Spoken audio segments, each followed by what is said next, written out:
But if you want to know where the Word of God stands, and believe it wants to use your feet and hands, it's time to take your faith out of the seats and into the streets, and come along with me. If you only look, then you will see on WCN-TV.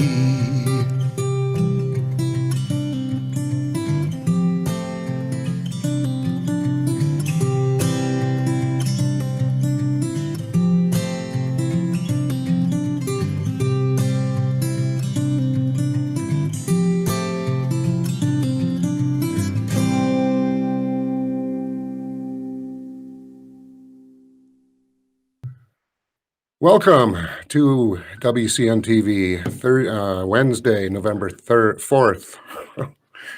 If you're like me, you're probably worn out. I am tired today. Rob Pugh, your host on WCN-TV. Doug Hagmann is here. He's our guest today. Before we get started, Jared, I meant to ask you if you could do me a favor. Can you start a watch party on our Facebook pages? Because for some reason, they don't let me do that anymore.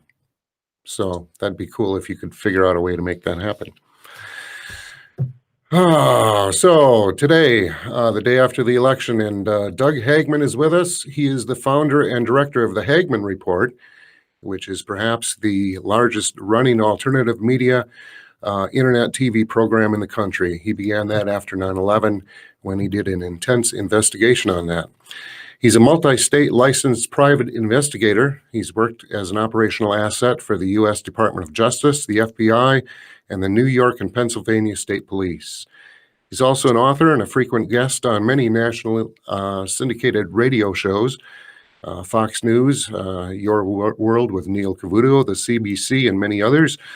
And Doug holds certifications in several forensic disciplines, including bloodstain pattern analysis. His work has been cited in several books pertaining to the Islamic infiltration in the United States. One of the best investigators that I know. I watch his program daily, and I've learned more there than I've learned from a lot of places. And Doug, welcome to the show. Thanks for coming in today. Well, thanks much for having me. I appreciate your time, and I appreciate being on. The honor of being on your show. It's really great. I think your video is frozen. It's frozen on my end. Are we seeing Doug here live? Okay, good. All right. Well, here we are in the afternoon afterwards. So far, let me just give you a rundown and some interesting things. Too close to call right now on our presidential race includes Pennsylvania. The governor there is Tom Wolf, a Democrat. They have more than 3 million mail-in ballots. They'll be counted by Friday at the earliest. Trump is currently up there by 10 points. Michigan and their famous governor, Gretchen Whitmer, is a Democrat. More than 3 million mail-in votes will be counted by Friday, hopefully. Biden is up there by 0.2%. Wisconsin and our governor, Tony Evers, Democrat, 1.9 million mail-in ballots. They have until Friday to get them counted. Trump is currently up by 0.3%. Doug noted that someone was calling Wisconsin for Biden, which wouldn't surprise me. Interestingly, they found 138,000 votes in Michigan and 120,000 votes in Wisconsin between 3 and 4:30 this morning. Not one vote for Trump in all of those that they found. Got to do this for Doug. Found. So, and by the way, so far in Wisconsin, they've counted 41,206 more votes than there are registered voters. And that's just so far because they're not done yet. Nevada, Steve Sisolak is a Democrat. He's the governor there with more than 1 million mail-in ballots. They'll be counted if received by November 10th. North Carolina, Ray Cooper, the Democrat governor, almost 4 million mail-in ballots. They have until November 12th to get them counted, if you can believe that. November 12th. and Trump is currently up there by nearly 2 points. And Georgia is the only state with a Republican governor that they still haven't called. Almost 2 million mail-in ballots there. Results are expected sometime today. Trump is currently up by more than 2 points. But Doug, let me ask you, it seems like Trump really has to win this, doesn't he? Because if he doesn't, how are the socialists going to justify their burning and looting and destroying? So they can, or do they just want to hand this over to the socialists, a nice clean country ready to go? Here you go. Or do they have to burn it first? The fact is, right now, as we speak, they're meeting in Washington, D.C. I mean, the Black Bloc, Black Lives Matter, of course, socialist organization. You've got Antifa. You've got very Organizing for Action, by the way, an umbrella group. This network of groups already in Washington, D.C., with their intent of burning the city down. And I'm not making this up, and I'm not hyping this up. And by the way, as we speak, we're looking at Biden preparing to give a statement on television. I thought it was for 5, but apparently it's a press conference. Apparently it's coming here momentarily, which this after or in the wake of calling the press, the media, calling Wisconsin for Biden. So what we have, 2 things going on, or a bunch of things going on, but a couple of main things. Number one, you've got Biden, who I believe is going to accept or claim victory, which is far from the truth. Number 2, you've got this back channel of anarchists wanting to burn down Washington, D.C. and attack the White House. And interestingly enough, remove President Trump prior to this 79-day period between the election and inauguration, and despite all of the chicanery that's going on. And the third thing that you've got going on is just blatant fraud on multiple levels. You mentioned Pennsylvania. I sit in Pennsylvania. Governor Wolf is my governor, sadly. The Secretary of State here, sadly, has really done some things that are horrible.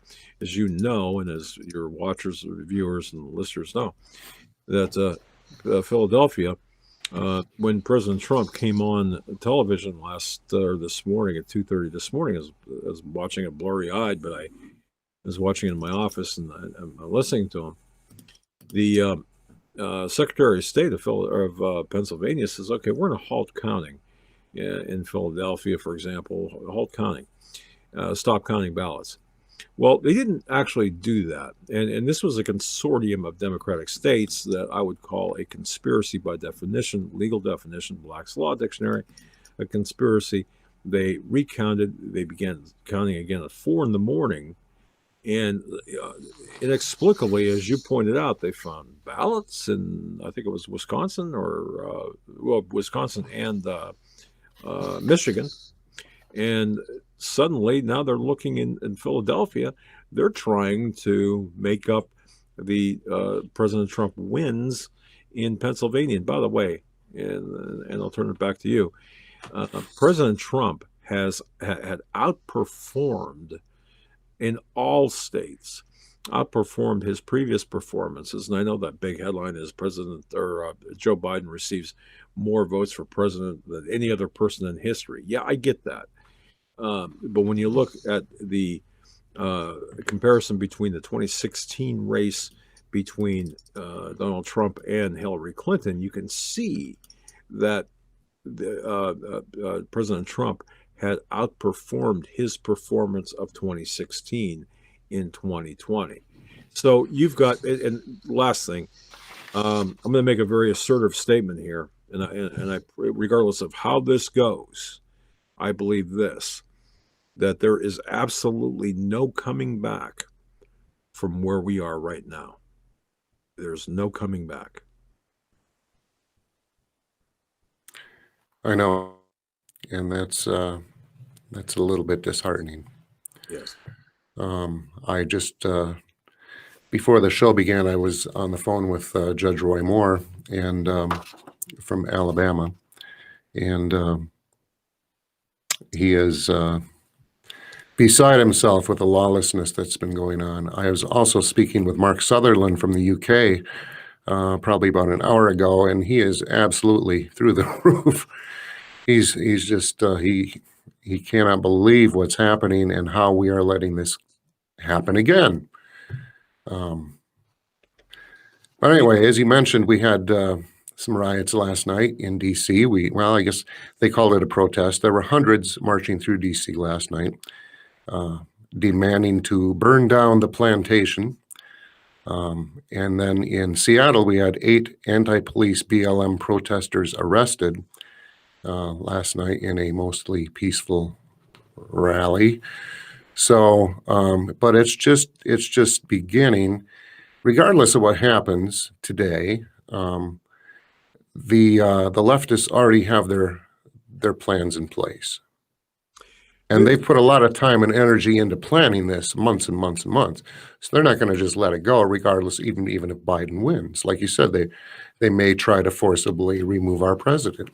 You know what I find extremely interesting is back in June of this year, 2020, June of 2020, President Trump sent a tweet stating that the mail-in ballots will be the mechanism by which the left will steal or attempt to steal this election. I don't have the tweet in front of me, but I'm paraphrasing. It was predicted by President Trump. And I find it extremely offensive to my sensibilities, and it should be offensive to the sensibilities of every American.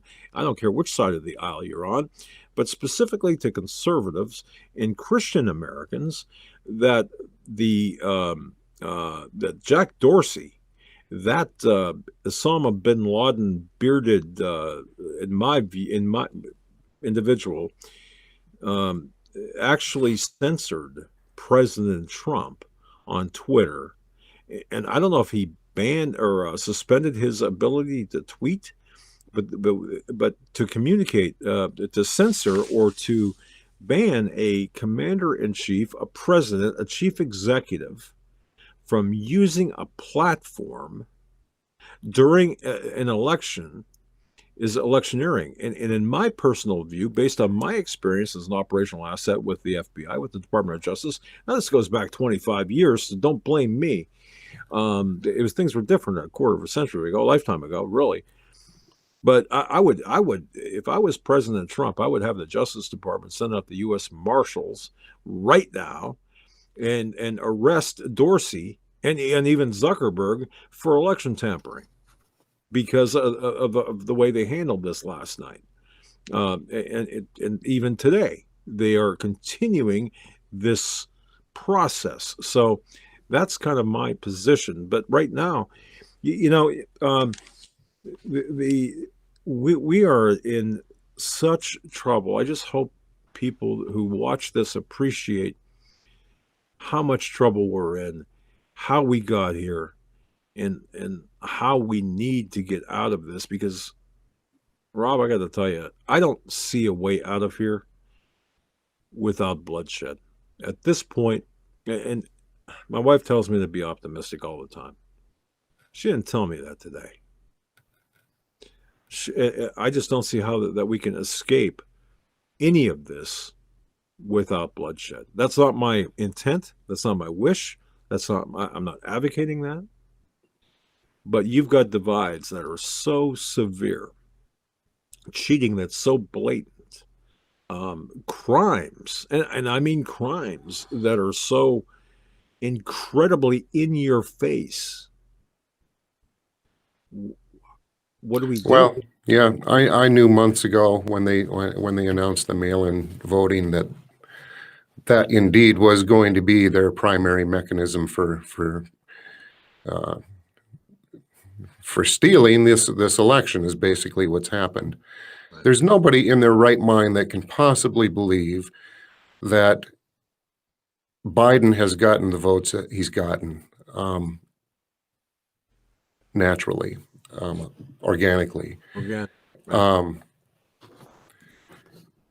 In Butler, Pennsylvania, what was it, 57,000 people the other day that Trump had? We had 27,000 people on Monday in Kenosha, Wisconsin. yeah. Um, Well, I've been to Kenosha. yeah, have you? Yeah, Yeah, probably when you drove up for our conference a couple of years ago. right, because of you, actually. Yeah, But imagine that. I mean, just imagine that whole process. I mean, and to see what's taking place right now. You know, I know people get bored with statistics and they could care less, maybe. But when I look at the numbers, you know, in 2016, let's see. Well, it doesn't matter, I suppose. I guess the numbers, for example, in Pennsylvania, nothing is adding up. The numbers in Wisconsin, they not adding up too well. The numbers in Michigan, oh my goodness, you know, where did those votes come from?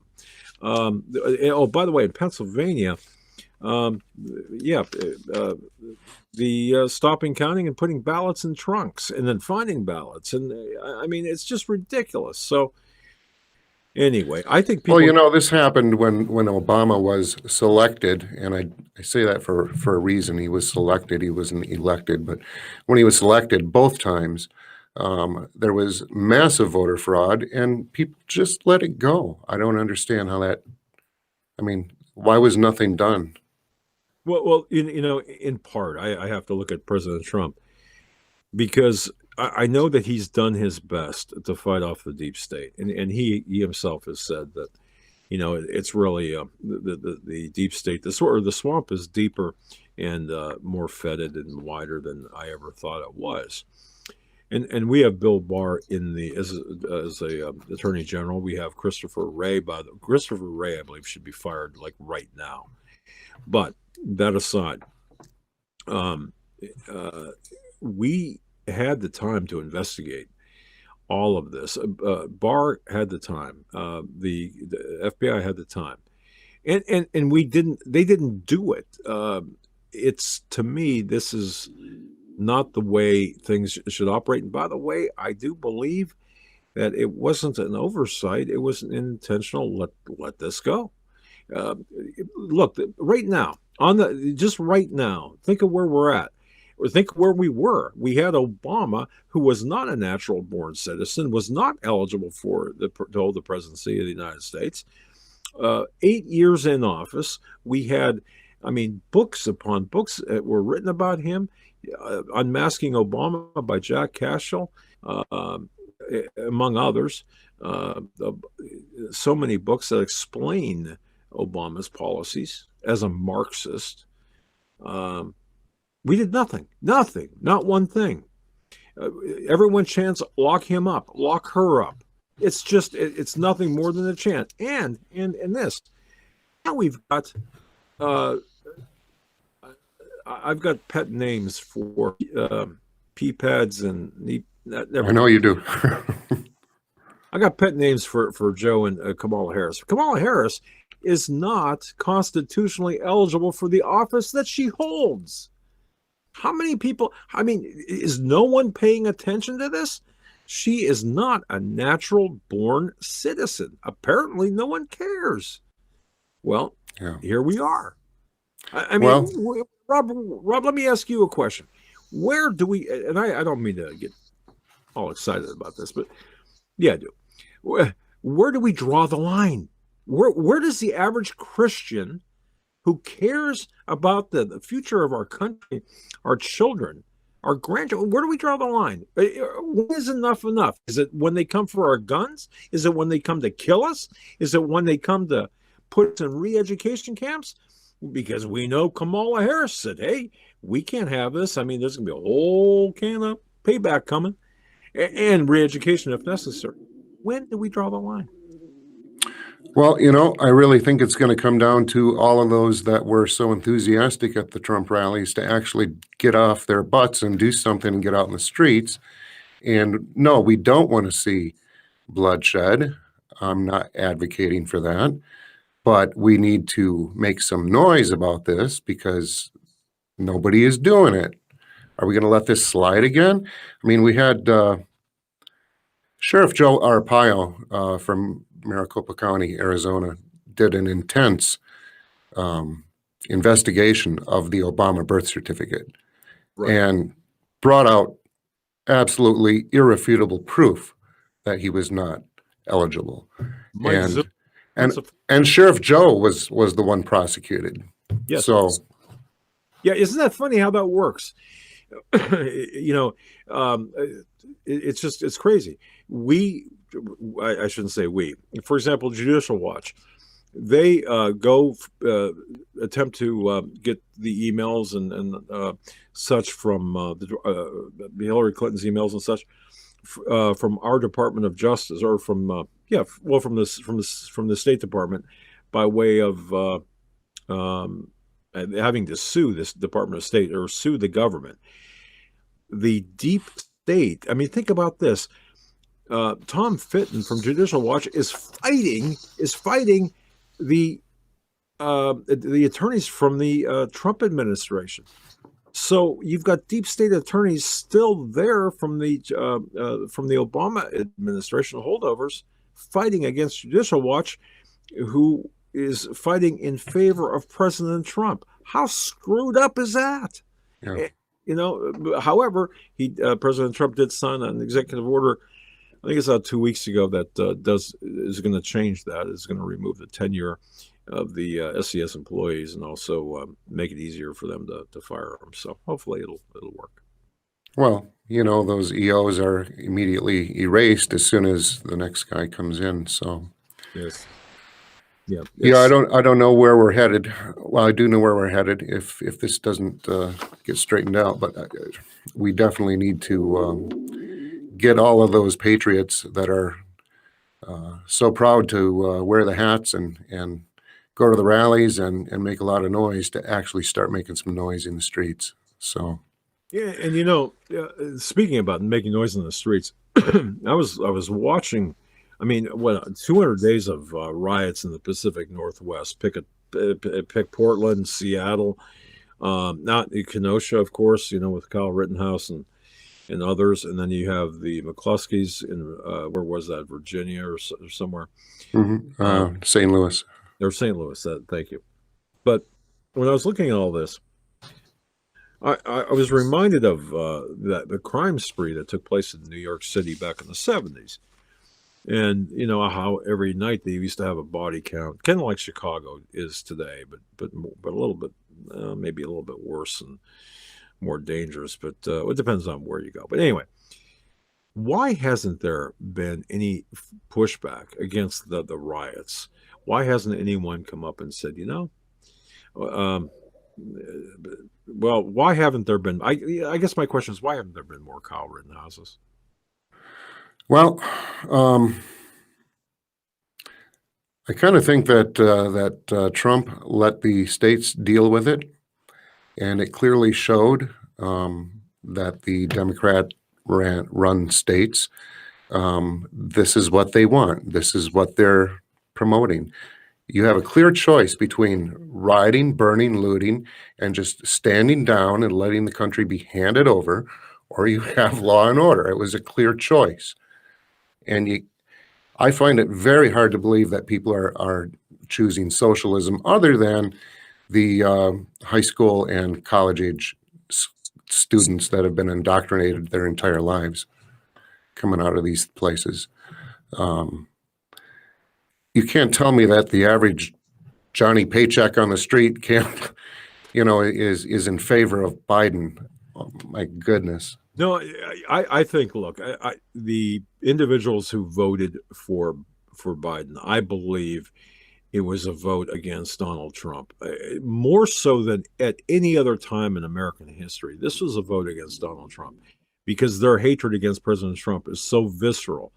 It almost reminds me of like an ex-spouse scenario where, or even worse, like the scenario where if you can't have her or have him, No one can. That's the mentality. But the visceral hatred for President Trump, to me, is off the charts. And why is that? Well, is it because of his why? I mean, really, why? Is it because of his, or is it just simply orange man bad, or is it his policy? The guy is not a politician. The guy's a businessman. I mean, he has done. I was reading a list of his accomplishments, and 400 miles of new wall, and people say, well, no, that's really not true. It's some replacement wall. Well, when you take a look at what was replaced, look, I'm not an athlete, okay, but I could walk over that fence. Right. Now, so that we're seeing $500 billion from China trade and tariffs, and then of course, coincidentally, we get the coronavirus. Oh, isn't that something? The timing very interesting. The mail ballot situation as well. I mean, but President Trump has done so much. But I think that's a testament to the existence of a deep state and the objective toward a one world government. Yeah, I mean, they've been relentless since before he even entered the office. They've been relentless. And their hatred, you wonder why that is? I believe that it is demonic. If you look at the eyes of these people on the left, you can see it in their eyes. You can look at Harris. Look at Hackles. Ilhan Omar, which, by the way, you did an excellent expose on her about this time last year. My wife and I were actually, I think it was in October. I know it was in October. We were on our way to the Minneapolis airport, fly out to a conference in Montana, when you were doing that show. And we actually got to our hotel. The show was still on. We couldn't turn it off, so we kept watching, sitting in our car waiting to go up to our room at 11 o'clock at night. So, wow. Well, thank you. But, Ilhan Omar, by the way, they picked up another member of the squad this election. But see, that's the artifact, I believe, the Ilhan Omars of the war of this country, and specifically of Congress. What Obama did, and what the actually even before that, what the globalists have done, is to create the ability to balkanize the United States, and of course, put into office or create these communities.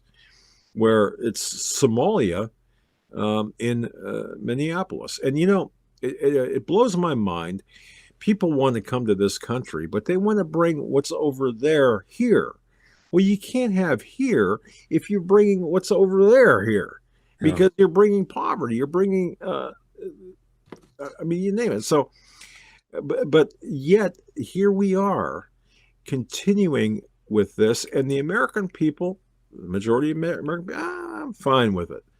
Well, we better be unfine with it. We better start saying, you know what? I'm a Christian, but no more. I mean, no more. Quit poking me in the chest. Don't paint me in the corner. And by the way, stop killing babies. By the way, stop cheating in the elections. And by the way, stop this unfettered immigration. Stop the Dream Act. Stop the the children in cages. It's okay, by the way, for Dorsey to lie, for Zuckerberg to lie. Now I'm getting on a rant here about the cage stuff. And yet they censor the chief executive. They censor President Donald Trump on election night. Again, arrest these people.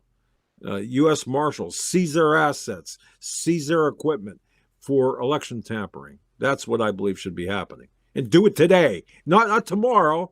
I mean, not on the 5th, but on the 4th of November of 2020. Do it now. Yeah, he's got nothing to lose. Now is the time to start moving on all of this stuff. Anyway, we need to take a break. It's about 2 minutes, and we will be right back with more with Doug Hagmann. Have you been looking for a trusted long-term storable food company? We have a solution for you. Simply Clean Foods is dedicated to providing the best quality food you can buy next to fresh from a farmer's market. Our line of resealable fruits, vegetables, and meats are suitable for everyday use, and you won't have to worry about throwing away valuable groceries ever again. Our food is completely GMO-free, and our stringent quality controls, plus testing for heavy metals, makes us unique in the storable foods market. Simply Clean Foods' primary focus is to bring clean food to people all around the world and change the way we look at freeze-dried food in our daily cooking. When you purchase from simplycleanfoods.net, not only will you be receiving high-quality food, but you will also be supporting veterans in need across the country and those who are affected by natural disasters. Right now, Amazon Prime members will receive fast 2-day shipping. Go to simplycleanfoods.net. That's simplycleanfoods.net. But do it today. At the McClario firm, it all starts with family. We are here to serve you and your family, online or in person. Call today for a free consultation. The McClario firm, your law firm for life.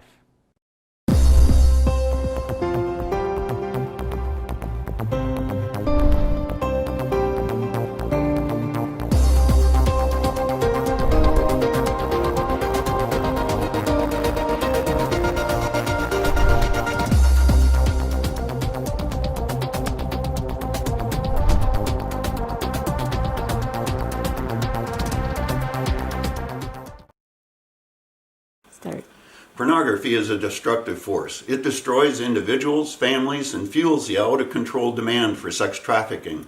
45% of Christian families say porn is a problem in their home, but why aren't churches and public schools talking about this? Fear. People who view porn think they're the only one. It's a lie. Statistically, more people view porn than who do not and struggle in silence. www.lynnfrederick.com. You can find the book I wrote about my own battle with porn and the presentations that I do for churches and public schools. lynnfrederick.com.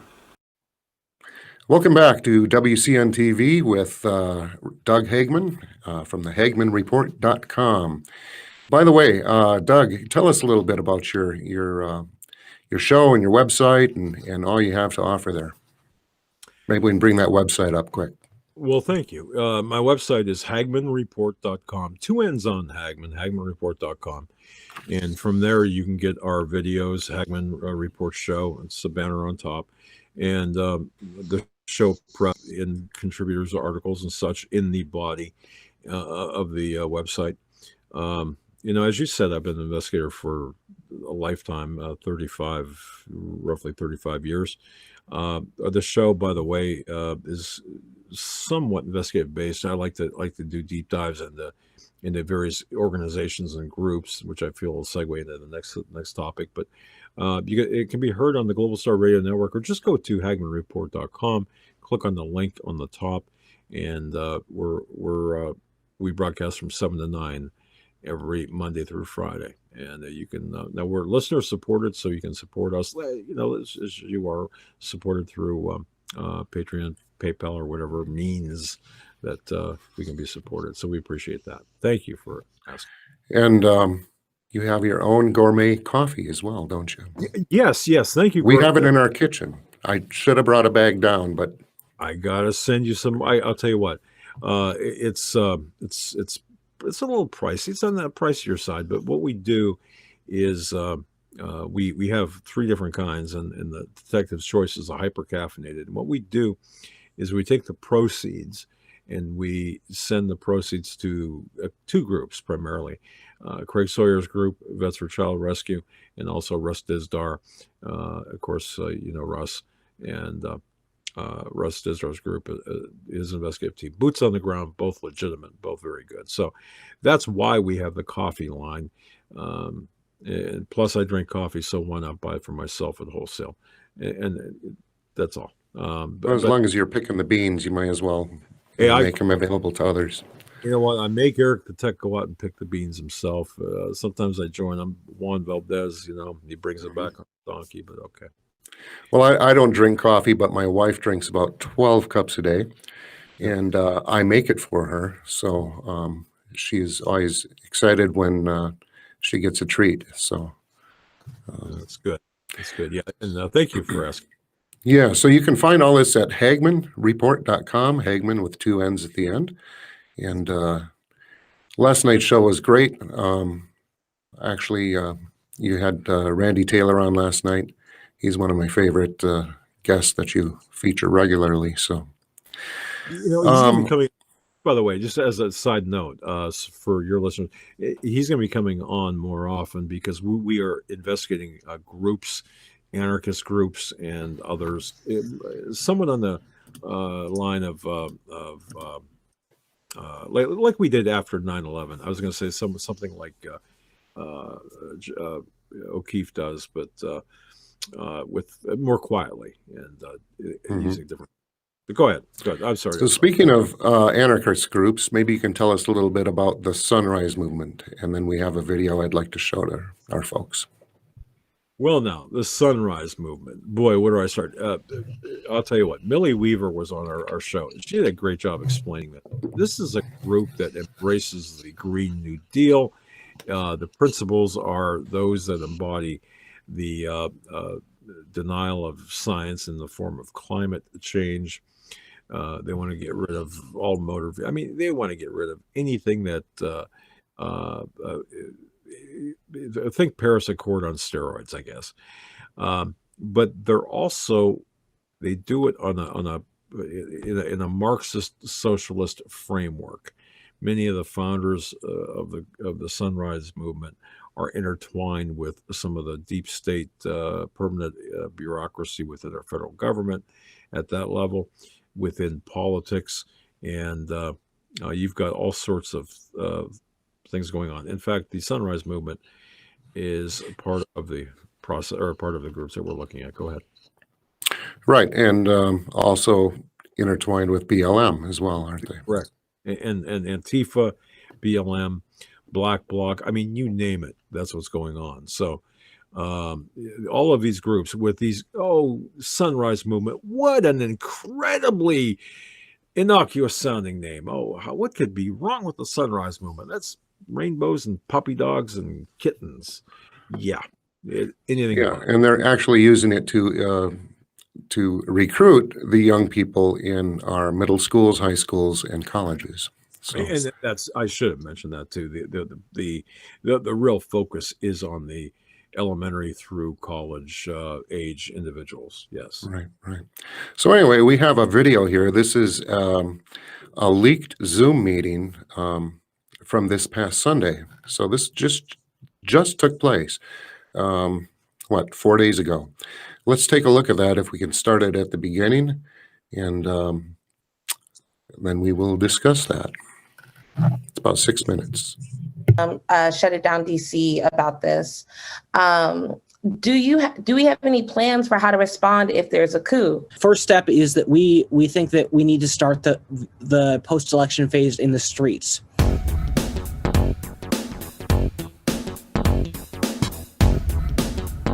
So we're inviting people to come to BLM Plaza anytime after 4 p.m. on election night. On the 5th, we're going to shut down the White House. On the 6th, we're going to shut down larger parts of Washington, D.C. And then the following week, all the mainstream groups are going to come to D.C. and try to have a march on the 7th. So that's a Saturday, and we'll see how that goes. But then the following week, Congress is planning on coming to town and passing laws again and having business as usual. And we're saying if we're in a coup, there's no time for business as usual. Members of Congress that are coming in, we're going to meet them at the airports or at Union Station and send them back to where they came from until we deal with the situation that we're in. Is there going to be a war? Are people going to get killed? Is that on anybody else's mind? I'm guessing it is. We're going to see potential fighting all over the country or in some hot spots, right? We've already seen that. And so how do we work together across the country to help support each other no matter where we are, and to maximize our impact by doing similar things on similar days at similar time? Some of the stuff that Shut Down DC is doing, some of the ways we're thinking about this that could be replicated in cities across the country. We've been working on a target map and a framework for scenarios. So we began to put together a list of things we want to know about in the city. So where are all the police stations? Because it's good to know where the police are. Where are all the key government buildings? Where are all the media outlets? Who are the Trump boosters? So we're talking about what would it take to surround the White House and have people do stuff. We can divide it up easily with affinity groups. We have to be willing to put our bodies on the line and take on some discomfort, sacrifice, risk in order to change things. And I've been in conversations where people have never thought about having a gun or like, should I have a gun? But I think we have to know, and I'm going to talk a little bit in a few minutes about what do we do when guns are in the mix. We are going to be in a crisis, but we want it to be one that we are creating. We want to make sure that we are on the offense and not the defense.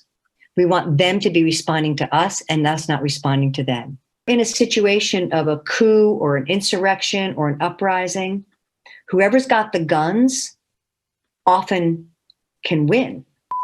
I think we don't have a lot of experience taking over government buildings, and we might need to think about that. And I know, as I said earlier, how, we may find ourselves in the streets with people with different tactics than ours, but like, there may be some people that are willing to break the windows to get into the government buildings. Like, if that's what we need to do, then we shouldn't fight about that. Let's do that. Let's take over the buildings. I'm a management and programs analyst. I work in the national security community. I spent 3.5 years as a contractor at DHS HQ. If you read the mainstream press, like, they all have Signal accounts. Text them, leak everything you can. The journalists I've dealt with have been super ethical in ways to shield me, to be the source of the leaks. Groups on the outside being able to show solidarity with federal workers. Making sure that we're naming what is happening as a coup. Totally agreed. In the shutdown DC conversations that I've been having, and that's not on the federal side, we also are often saying, like, call it a coup. It's a coup. Don't let anyone tell you it's not. President Harry S. Truman famously said, "I thought I was the president, but when it comes to these bureaucrats, I can't do a damn thing." So the bottom line with this is that we all, as ordinary people and as federal workers, have power. If masses of people engage in non-cooperation, no ruler can stay in power. Bureaucracy is a really powerful pillar. And, federal workers have unparalleled familiarity with the bureaucratic process. They know how to speed things up. They know how to slow them down. Deciding what to do or what not to do is a very personal decision. It's based on context. It's based on your rank, on your tolerance for risk, on your preparation, and frankly, where you sit in the federal bureaucracy. And we're talking about the range of different tactics. We talk about acts of commission and acts of omission. And another act of commission, albeit highly, risky, and there are a number of great downsides, is leaking. So leaking information about pending or actual policies with journalists, with activists, influential people on the outside. So another act of commission is creating parallel structures or self-organizing units. So organizing in the office place, in the workplace. I would just say this is also the importance of being in communication with and in touch with groups, civic groups, grassroots groups that are preparing people for the possibility that red lines may be crossed, that the election goes sideways, so everything from choose democracy to hold the line, to shut down, we count on us. I listed a few of those in the slides earlier, but they're the ones who are really in the vanguard of helping people think about, interpret red lines, and think about different actions that can be taken well beyond kind of street protests and demonstrations, but kind of sustained organizing and action. Okay, we can stop that, Mike. So that's what we have to look forward to in the coming days. I wanted to show that because looks to me like some of the people that are involved in this are actually within the government, aren't they, Doug? Yeah, as a matter of fact, we are, Randy Taylor, myself, and some other investigators have infiltrated some of these groups. That's not one of them, but on the periphery. They actually meet on a regular basis at various locations just outside of the Beltway in Washington, D.C., including a church. Yeah, we know where you meet. But yes. And what's really interesting? News about the Hunter Biden laptop it came into play, okay, recently. Well, when you start digging into the emails and you start understanding the players involved, wouldn't you know what the video that you showed there? People such as Pam Tao Lee come into play. Well, who's Pam Tao Lee? She's the chair of the leader of the CPA, and the CPA is the Chinese Progressive Association, which is based out of San Francisco, and that is associated with the Asian American racial or Asian American group that was formed by Alex Tom and Lucia Lynn.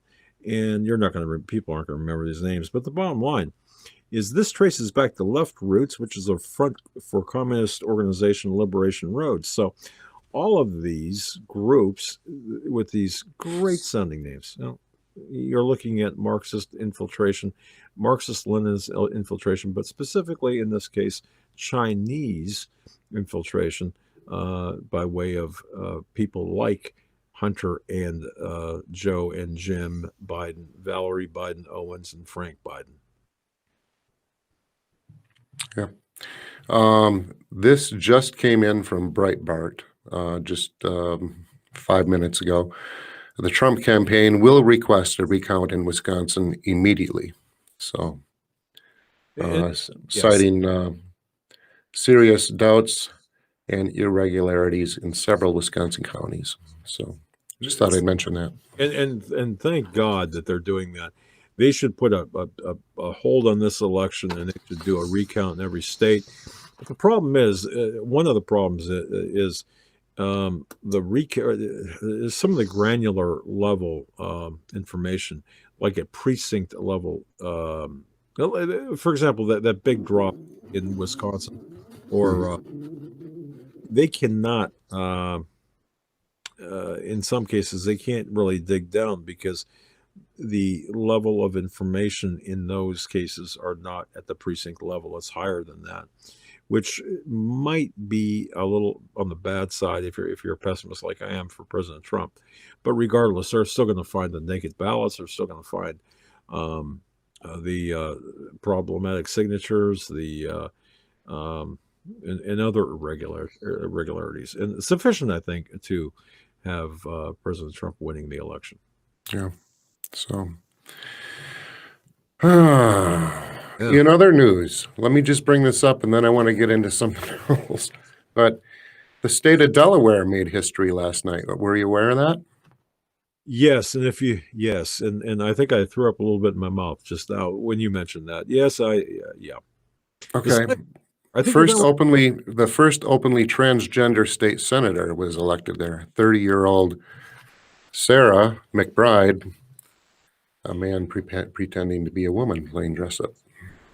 Yeah, I don't want to say anything to get you kicked off the air, but I got to tell you something. Okay, I have a real big problem with all of this. It was Obergefell decision back. Coach Dave Dobmeyer, God bless him saying, you know what, this is not going to end with the homosexual marriage decision. This is going to grow legs, and yeah, it has. And this is what we have come up with. It's as Coach Dave says, none of this is about intolerance. What this is we as conservatives, as Christians, are too tolerant for this. I mean, can you imagine 50 years? Can you imagine being in a coma 50 years, 20 years? I don't know. And waking up and today, waking up and seeing all this, you just wouldn't. It's crazy. Well, I've said before, if our grandparents were to walk into the most innocent convenience store on any street in America today, they would be so ashamed of themselves. It'd be like walking into a peep show. I mean, you've got everything from under the sun in your local convenience store. So they've actually made sin very convenient now. So yeah, it's a different world. Indeed. Yeah, I saw that and I thought, this big celebration that goes along with that, I'm thinking I wouldn't be too quick on on the celebration, just like we saw with the Pope embracing, or I don't want to say embracing, I don't want to overstate the case, but when we saw the Pope and the same-sex unions, kind of being okay with that, that's a problem. That's a big problem. Yeah. Well, we have today when they're supposedly going to be shutting down the White House. Yeah. And then tomorrow, shutting down larger parts of D.C., and who knows what's going on in the rest of the country. But we know that one of the presidential candidates has stated that there will be a dark winter ahead of us. Yeah. I hear that all the time. It's gonna be a dark winter, and it's come a catchphrase, hasn't it? It has. Now, people really don't know what that means, do they? No. I'm kind of wondering. Now, I understand what a dark winter is, or the words. I get the words, but what's the intent behind that? And is that a threat?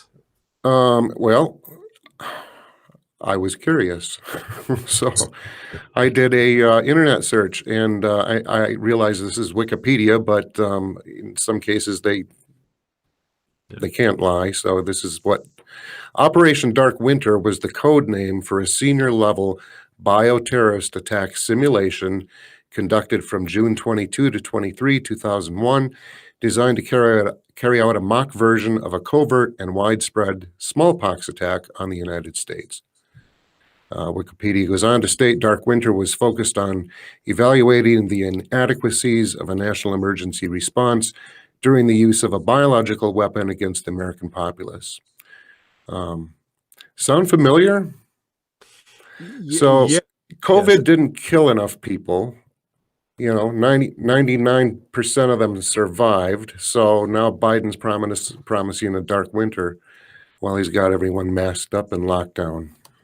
You know what I thought of when I heard that, and I don't know, I thought of red wedding, that phrase that was used by Barack Hussein, Barry Soetoro Obama in the National Press Club, a reference to red wedding, which of course is a mass slaughter of individuals in a room, but has political connotations to it. But I thought, my goodness, of all the possible phrases you could use, things you could use, you're right. And at the timing is a little bit odd. So yeah, I'm not happy about this. And so if he does lose, is that telegraphing his next move? I don't know. Well, Event 201 was also a simulation. Yes. And isn't it interesting that Gates, by the way, Event 201 was the simulation back in October, I believe it was. Of 19. But the vaccination or vaccine runs were produced back in 2019 in certain cases. The patents, of course, for vaccines, as well as the viruses, whatever, back for a number of months prior to coronavirus getting out. And by the way, I believe firmly, I don't know what you do, but I believe that the what we were looking at was in fact a bio attack on this country. It was twofold: to attack our economy, as well as to attack the president himself in terms of the response needed to take care of this and contain this. Yes.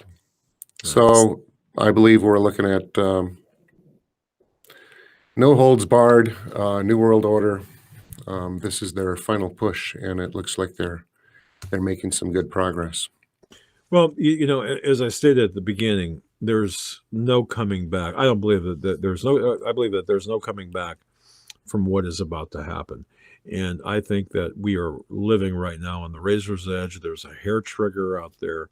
It's only going to take one event or a series of events at specific times to really take this country down. And it's something that we don't need, but it's not of our doing, but it's, in some cases, I believe it's with our consent by our silence. Well, it's our apathy. Yeah. People are just happy to content and get all their information from their big screen. Sort of like 1984, you got to have that big screen. And by the way, just like 1984, now the big screen is also watching you. So, That's I mean, the similarities in that book are amazing, including the Ministry of Truth, which is our mainstream media today. So, which, yeah, and they have done us absolutely no favors in this election. In fact, when President Trump had said that the mainstream media is the enemy of the people, meaning us, when you look at how this election is unfolding and how things are going on, I truly believe that to be the case. And I absolutely refuse to give the mainstream media any legitimacy whatsoever at this point. well, and including Fox News. Including Fox News. So many think that is Fox News is God, and for the life of me, I don't understand. I can turn on Fox News for 5 minutes and see lie after lie after lie after spin after spin after spin. A lot of people probably didn't notice last night, but they had this nice smiley picture of Joe Biden on top. Yeah. Happy grandpa. And then they had this scowling, nasty, mean picture of Trump. How's that for fair and biased, or fair and balanced? Yeah. Well, you were right the first time. Unfair and biased. Yeah. Exactly. Yeah, crazy. Yeah. So where do we go from here, Doug? Well, I'll tell you what. Help us out. I wish I could. Here's what I think we need to do. I think we need to hit our knees and pray. Pray like never before. Pray for guidance, direction, protection. Pray for our country, for our children, our grandchildren, and pray for God to guide our steps, because it's up to us. If we are going to clean anything up, it's up to us. I'm not going to leave this to my grandchildren, my children to clean up. I was part of allowing this mess to happen. It happened under my watch. I've got to fix it. So God my steps. We have to make sure our personal protection is up to snuff. Make sure your head's on the swivel. Trust no one, by the way. Trust no one except God, and your dog and your spouse. And Doug and me, you can trust us. Yeah, sure. But pray, and folks, and I'm not just saying this. I'm not saying this. Wisconsin Christian News, television, paper, support that platform. You are needed. You and your Wisconsin Christian News. I've got it right over here. You're needed now more than ever before. This program and your paper. God bless you. Thank you for what you do. And folks, just don't subscribe. For example, donate to the program, because without Rob and without Wisconsin Christian News, I wouldn't have anything to read. Well, thank you, Doug. Appreciate it. And as I said, your show is probably the best that's out there. But thank you. Well researched, great investigations. Like I said, we were glued to some of not just the one I mentioned, but many programs we're glued to. And go back and watch again, and you can do that at HagmannReport.com. 2 N's on Hagmann. Who's your guest tonight? Tonight it's going to be Dr. Richard Proctor, the first hour, and Pastor David Langford in hour 2. So I'm going to ask Richard Proctor about the Electoral College a little bit more, and if what we're seeing right now, what we do, and if it ever happened in history before. Yeah. Well, and he is an expert on the Constitution, and he can give us all the information. So, well, we are out of time, but thank you, Doug, and I appreciate it. Hang in there with us after the show. I just have a question for you real quick. So, all right. Next week, Mike, who's our guest next week? Do you know? Brian Kamaker of Mass Resistance will be with us next week. So thank you for tuning in. We'll see you then. Bye.